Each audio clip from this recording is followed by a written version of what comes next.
Redmi Note 13 Pro plus. এটা দেখেন, এটা কিন্তু স্পিড মানে এটা পারফরমেন্স অনেক খারাপ। স্পিড বাড়াতে আপনার এই যে বারবার বুস্ট স্পিড, এই যে দেখেন এগুলো বারবার করতে হবে, ক্লিনার বারবার ইউজ করতে হবে।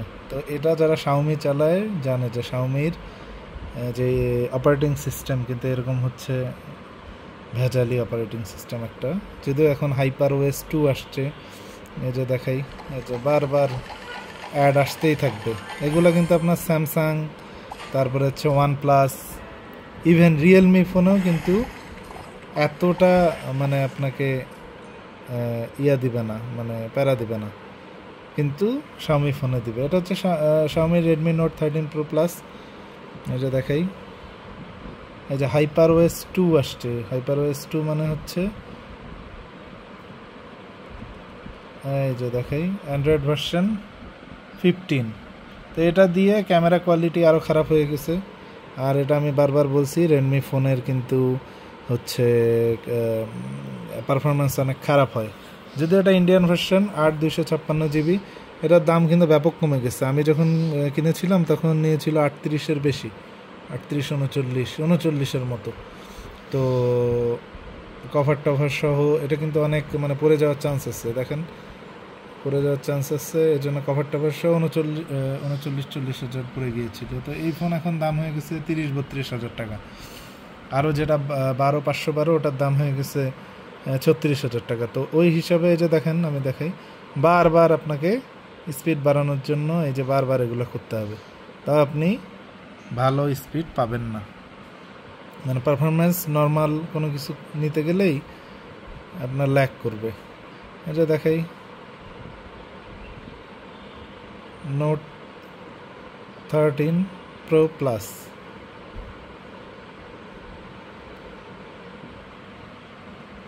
দেখেন স্পেসিফিকেশন কিন্তু মার্ভেলাস। কি স্পেসিফিকেশন? IP68, ওয়াটার রেজিস্ট্যান্ট, তারপরে হচ্ছে কর্নিয়া, গরিলা গ্লাস ভিক্টাস।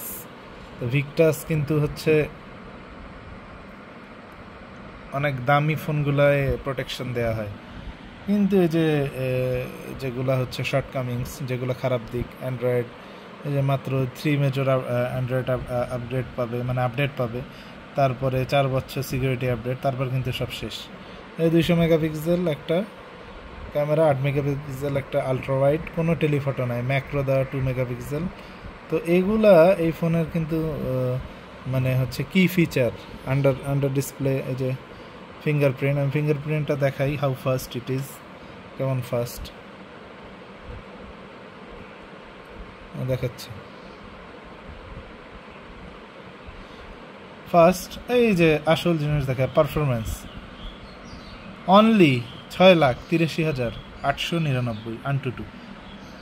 তো এই পারফরমেন্স কিন্তু খুবই খারাপ, আমি বলবো। এটা যারা চালাচ্ছে তারা দেখলেই বুঝবে যে এই ফোন আমি যখন 38-40 হাজার টাকায় কিনি, তখন এই ফোন তো মানে এই 40 হাজার টাকায় এই ফোন কেনা উচিতই ছিল না। আর এই ফোনের একটা কী ফিচার হচ্ছে দেখায়, এটা কিন্তু এই যে দেখাই 120 ওয়াটের চার্জার এটার সাথে দেয়া, মানে অ্যাডাপ্টার 120 ওয়াটের, ওয়্যার্ড যেটা কেবল দেওয়া সেটাও 120 ওয়াট সাপোর্টেড। তো এখন কিন্তু আবার Redmi note 14 pro plus, Poco X7 pro, এগুলা ইন্টারন্যাশনাল ভার্সনে কিন্তু কোনো চার্জার দেওয়া হচ্ছে না, ইন্ডিয়ান ভার্সনে পাবেন। তো ফোনটার আসলে এই যে আমি একটু স্মুথনেসটা দেখাবো, ফোনটার ডিসপ্লেটা দেখাবো, এটা কিন্তু কার্ভ একটা ডিসপ্লে। এটা দেখাচ্ছি কারণ অনেক ভিডিও আছে এই ফোনের, কিন্তু এখনও এই ফোনটা মানুষ কিনতেছে কারণ স্পেসিফিকেশান আর দামের জন্য। দেখেন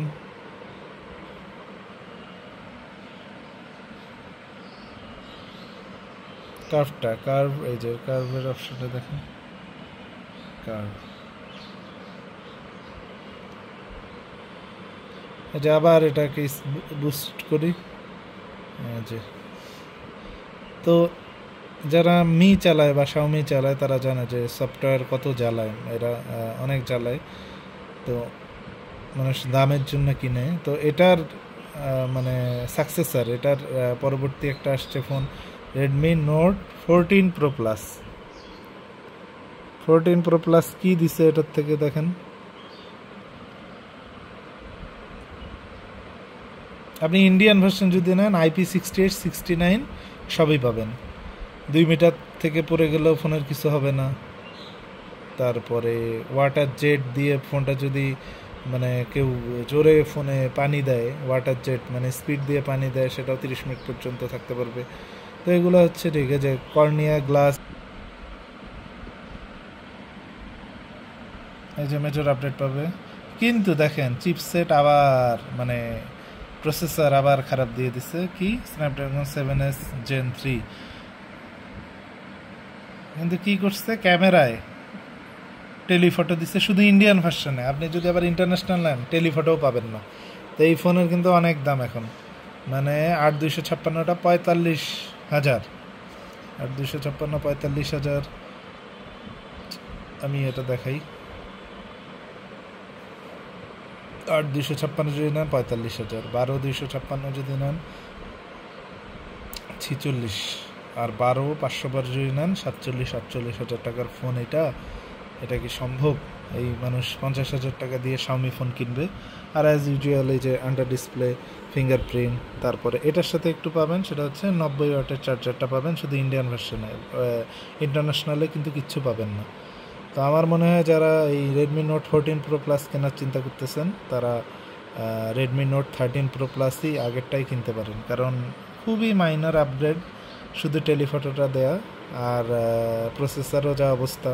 এই যে দেখাই 14 প্রো প্লাসেও কিন্তু আনটুটু স্কোর দেখেন কত খারাপ, এখানে দেয়া নাই। তো যাই হোক, এই প্রসেসরটার আমি হিসাবটা দেখাচ্ছি।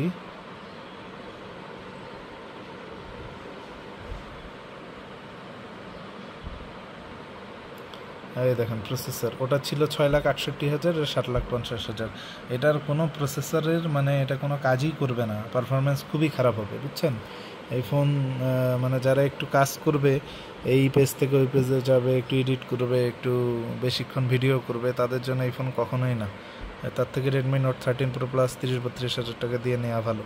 আর সব থেকে ভালো হয় যদি যাদের বাজেট মানে 35-40-এর ভিতর, তারা পোকো X7 প্রো নিতে পারেন। ক্যামেরা খারাপ হবে কিন্তু পারফরমেন্সটা ভালো হবে।